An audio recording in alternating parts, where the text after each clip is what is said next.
You know when you're having one of those weeks where just nothing seems to be going in your direction? That's happening to me. I'm in the middle of it right now.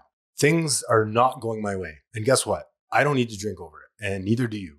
This is part of the process. Life is happening, and I'm accepting life on life's terms. I am doing the next right thing despite the circumstances in my life, showing up, continuing to do this podcast, posting on social media when the results aren't what I think they should be. Same with this podcast. We've got a lot of new listeners that are checking in these days, and I appreciate every single one of you. I just want to say that. Thank you for showing up, continuing to show up, sending me messages, commenting. I appreciate and I read every single one of them. Today, I want to talk about resistance. And what is resistance? Essentially, to me, resistance is anything that is in my way of getting to my goal. It's from a high level, it's that simple. I'm going to talk about the different forms of resistance today. And there's about 5 of them that I'm going to talk about. But essentially, resistance is usually self-imposed, but it's anything that is blocking me from getting to my destination, my goal, blocking me from recovery, blocking me from growth, usually self-imposed, like I said, but there can be external resistance, for health reasons. There can be external resistance from circumstances that are out of our control, that are blocking us from getting to that goal. But I'm going to talk about all of them. I'm going to talk about how to get through it. What does resistance look like? Why does it matter in the frame and context of recovery, and how to push through? We're not going around things in recovery. We're not going over. We're going through them. We're pushing through them despite our feelings, despite how I feel about the CRA not giving me my refund and telling me I actually owe them money, not accepting my medical receipts. Out of my control. I can do the next right thing. I can try to move through it and look for other ways to get through it, like I said, but there's a lot of things out of my control. There's a lot of things out of your control in your life today. So what can I do instead? How can I shift perception to get the things done that I need to? And acceptance is the answer to all my problems today. That's a tough one to swallow, but it's true. I don't need to be okay with it. I don't need to agree with it, but the quicker I move into acceptance, the better my life gets, the quieter my head gets. And at the end of the day, I just want peace, man. That's it. I want peace. I want peace of mind. I want quiet. I don't want circumstances to go my way, although I do. But at the end of the day, how can I just let the things roll off my shoulders? How can I be in that state where things aren't bothering me, where I'm not reacting, I'm responding? So let's get into it. Welcome back to Recovering Out Loud. I'm Anthony. I'm an alcoholic and an addict. If you don't know who I am studying to be an addictions counselor, halfway through, been in recovery since 2015. I relapsed after 7.5 years. Now I'm back almost 1.5 years sober, clean again. And I'm grateful that I didn't die. I'm grateful that I made it back here. I'm grateful that I'm able to show up and do this podcast. So I want to talk about a specific moment with regards to resistance where I sort of noticed these things happening in my life. You're at a meeting, or you're listening to a recovery podcast, or you're listening to a recovery speaker, or you're online on Instagram researching recovery, how to get through this or how to get sober or whatever. And you find yourself in research mode instead of recovery mode, where you're sort of just looking for information and you're not changing anything. You're not taking any action. I've been here many times. I'm researching, like I said, and I'm not actually implementing the research into my life. Resistance doesn't always look like saying no. Sometimes it looks like saying yes to everything except the thing that would actually change you. So to me, that means resistance can hide itself, can disguise itself as me doing other things instead of what I ought to be doing, what I normally, I don't want to say should. I don't like the word should in recovery, but things I ought to be doing instead for my recovery. I'm going out with people instead of going to that meeting, or I am putting other things above, I'm prioritizing other things above my recovery. Resistance can look like that too. And if you've ever done that, don't worry. I'm not here to shame you. You're not a bad recovery person. You're not failing. This is just a reminder that resistance can take many forms, and I'm going to talk about them. So 5 forms of resistance that hide in plain sight. The ones that don't get caught because they don't look like resistance. They can disguise themselves, like I said. Resistance 1, the unsexy work. You're wanting transformation without the boring inputs: sleep, water, calls returned, answering the phone, calling a newcomer, going to that meeting, eating before noon. The stuff nobody puts in a reel or a video on YouTube. It's just the boring, unwatched, quiet stuff, the do things, the reading your books in the morning, the meditation practice, the prayer, the stuff that nobody sees, but that moves the needle little by little. So you would rather write a 2-hour journal entry about how you're stuck before you'll just go to bed at a reasonable hour. The simple things. The unsexy work feels too small to matter. It feels insignificant when you're doing it or when you're thinking about it. It feels like you're not doing enough. So you skip it and you reach for something that feels like growth. A book, a workshop, a deep conversation, anything but the boring 4 things. The boring 4 things being sleep, water, and calls returned, connection. Going to a meeting, eating before noon, recovery stuff, meditation, prayer, or whatever your routine looks like. Those routine things that aren't fun, not sexy, but they work. They move the needle. Progress, not perfection. I like to think of it as like a rocket ship. When NASA, and I'm not smart, I'm not trying to be smarty or pretend that I'm a NASA scientist, but when NASA launches a rocket into space, they do such incremental shifts in the trajectory of the rocket that over time will benefit the rocket greatly. So 1 degree at launch angle changes into maybe 30 degrees down the road, 30,000 miles from here, if that makes sense. So I'm making the small changes in the beginning to get the great outputs, the great results in the end. I'm not sure what that's going to look like, but I'm doing the small things in the beginning. So why does this stuff matter? Why does it outlive the drink, outlive the drug? Addiction was a high intensity solution for us. Big swings, big crashes, big meaning. Recovery is mostly low intensity, boring, unsexy, on purpose work. The wiring rebels against boring. So the boring things that I talked about, why do they matter? Well, sleep, food, water, 1 human contact a day, talking to a new alcoholic or addict or anyone in your life. If those aren't dialed in, nothing else matters. If my routine isn't dialed in, for me, it's reading the book in the morning. It's prayer, it's meditation, following a guided meditation app. If I don't have those things dialed in, I can't have the rest of my recovery program working. I can't be the man I want to be. Gym is another one. Working out. I can't believe I forgot that. Running for me. Resistance 2, slowing down. So the move is you're staying busy as the new numb. Your productivity has become your new drug.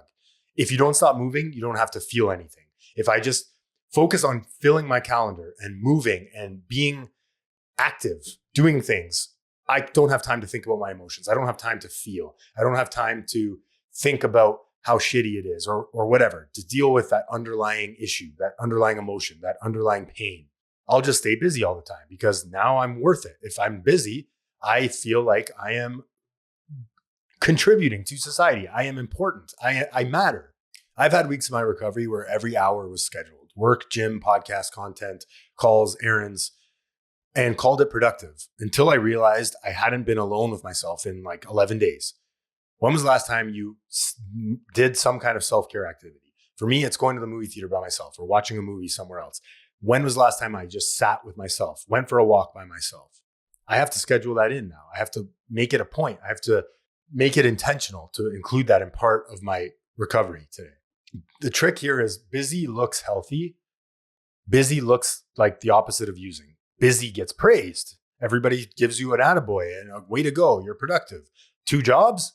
Nice. This guy's got it going on. Nobody texts you concerned because you're working too much. Why does it outlive the drink or drug? Drinking was a way to skip the uncomfortable parts of being a person.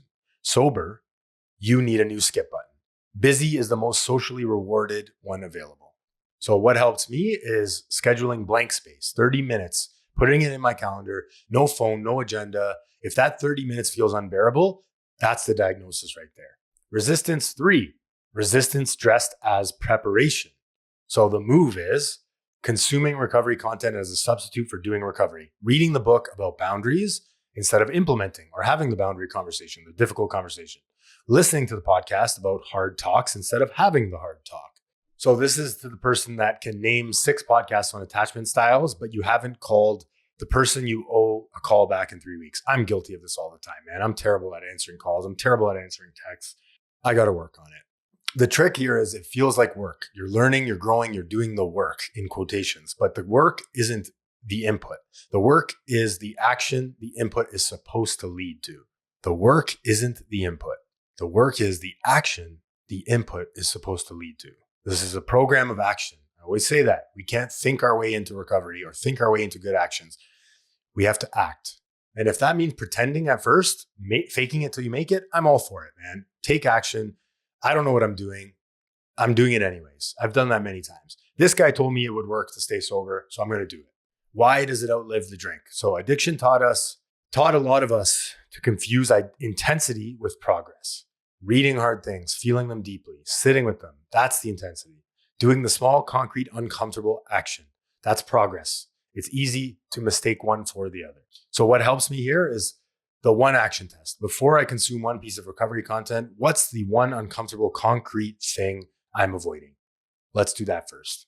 And I'm not perfect. Let's be honest. There's a lot of stuff I'm avoiding in recovery. Calling people when I should be calling them. Going to more recovery events. Getting outside my house. Getting over my isolation and just showing up to things, planning things, being social. A social aspect of my life sucks right now, and I'm working on it. Resistance 4, good things. So the move is sabotaging. And I have a whole episode on self-sabotage. Go check it out. Self-sabotage. Why do we self-sabotage in recovery? I go into detail in that episode. But self-sabotaging when life starts working. You pick a fight. You skip the thing you said you do. You disappear for a week. You watch Netflix for 2 days straight. It doesn't always look big. Sometimes it's just letting a good thing rot through neglect. The trick here is that chaos was home for a lot of us. Stability feels like wearing someone else's clothes. It's uncomfortable. I don't know stability because I'm so used to being here for so long at the top of the graph, and I'm so used to being at the bottom of the graph that being in the middle, being comfortable is so uncomfortable for me. Your nervous system reads calm as wrong, error. Why does this outlive the drink? Addiction trained you for crisis. Crisis was the baseline. Without crisis, the baseline goes quiet, and the quiet feels suspicious, uncomfortable. So a part of that you starts manufacturing the next crisis to get back to known territory. I like crisis. This is comfortable. Chaos is comfortable. I'm going to rock the boat here. What helps for me is naming it out loud when I notice it. So I'm in a good stretch and I'm trying to find a reason to ruin it. Things are going too well. It's got to come to an end soon. This is too good to be true. You ever said that before? The minute you say it out loud, it loses some of its grip.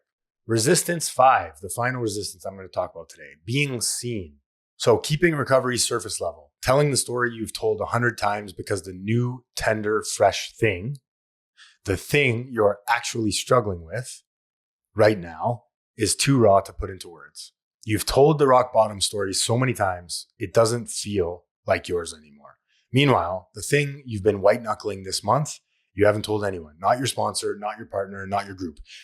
I love this one. This is the pretender in recovery that I talk about in the episode about which are you, member, attender, or pretender. I'm not getting current. If you find yourself in recovery places, if I find myself in recovery meetings, places with other people, sharing about my past too much, and I'm not getting current, I'm not sharing about this financial insecurity that I'm going with, I'm not complaining. It sounds like I'm complaining. I'm probably complaining. Sorry about that. If I don't share about the stuff that I'm going through, I'm never going to get through it because it's going to live in my head as, oh, this is too hard to get over. You're never going to get through this. There's a difference between complaining about my problems and talking about them to look for solutions. I want to live in the solution today. I have lived in the problem for far too long in my life. I still can live in the problem for far too long. Let's move into the solution. Put the magic magnifying glass on the solution. Stop focusing on the problem. Look at the forest instead of the tree. What do I have good going on in my life today? What can I do that is positive instead of looking at all the problems? We all have problems. We all have circumstances. My perception is the problem here. I don't have any real problems today. I have an issue with perception. I'm looking at things with the glass always being half empty. The trick with this one is because you're talking about recovery, you're quoting the book, you're talking the talk. It feels like you're being seen, but you're not. You're performing recovery. And I've done this many times. So it feels like you're performing recovery, and that's the difference. Am I performing or am I doing? Am I actually practicing integrity? When nobody is looking, am I doing the right thing? The small, little, insignificant, seemingly insignificant right thing. Why it outlives the drink. Using was, for a lot of us, a way to be in the room without being in the room. Sober, the polished story does the same job. Looks like presence, functions like absence. If I keep telling you that I overcame this terrible addiction and my rock bottom was getting kicked out of a hotel, and that's all I focus on is how I got through addiction, I keep telling you that this is how I got through this thing, that can be beneficial to a lot of people, but not yourself. If I'm continuing to tell the story of how I triumphed said circumstance, said hurdle, I am not actually getting current. I need to talk about what I'm going through right now, not how I got through that thing 2 weeks ago. That's beneficial to a lot of people, don't get me wrong. But if I'm not getting current in my recovery, if I'm not telling you that I am just thinking about money every single day and I'm scared I'm going to lose my house and I'm scared my wife's going to leave me and I'm scared of whatever that thing is, my fears, if I'm not getting current, if I'm not journaling about that every single night, which some nights I do and some nights I don't, if I'm not putting an inventory, a daily inventory together and getting open and honest with myself and looking for solutions to move through it, asking for help, I'm fucked, man. I'm fucked. That is a good barometer to know where you're at in recovery. Are you getting current? Are you talking about what's currently going on? Or are you just letting resistance run the show? I'll do it next week. Oh, I'll do it the week after that. The best part about this is it's so easy to jump back on the horse, to get through resistance. It's a lot harder when you relapse to come back in. I always say that. Catch it while you're in the middle of it. You never know. You share openly about something that you're struggling with currently, it might save someone else's life. Somebody else might have the answer to it. If you're struggling with divorce right now or separation, you share about it at a recovery space or with someone you trust, they might have an answer for you. They might have another way through that resistance. Get open, get honest. It helps me every single time I do. And it's hard. It's uncomfortable. I don't want people to know that I'm not perfect. I don't want people to know that I have struggles. The more I share about it, the better my life gets. Today, I have a lot of resistance in my life. I have a lot of resistance specifically to plans, to going out to do things. I always talk about this, but whenever I see something in my calendar that doesn't directly benefit me, my brain is like, oh, that's going to suck. I'm telling this story. I'm spinning this movie about how I don't want to go to that thing. And I spend so much time trying to get out or avoid or poor me, self-pity, said situations that I could just be accepting it and being present in the moment. It takes me out of the moment when I am suffering. I'm just suffering because I'm thinking about myself and how I don't want to do this thing later, when I could just be accepting it and praying, asking for help to look at how I can bring something to the situation instead of what can I get from it?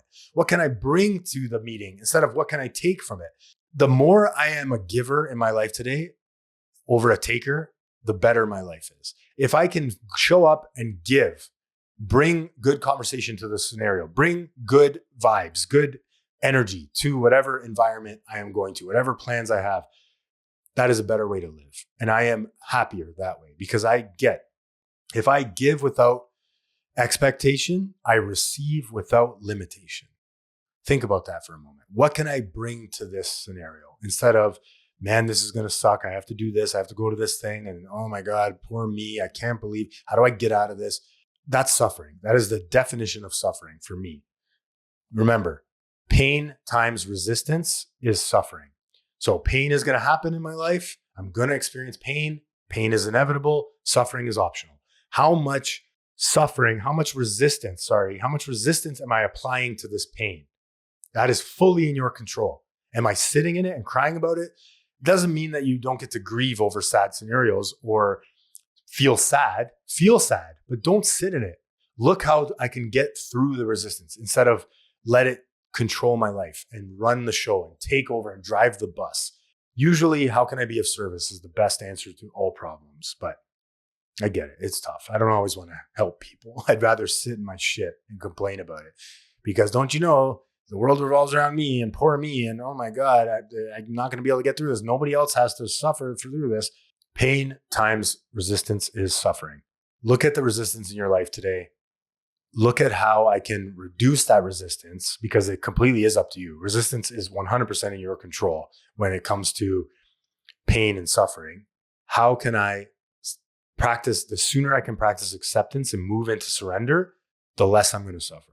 If you're not following the podcast yet, please like, follow, subscribe, send this to a friend. I appreciate every single one of you. If no one's told you this yet today, I love you, man. I love you. Recovery is simple, not easy.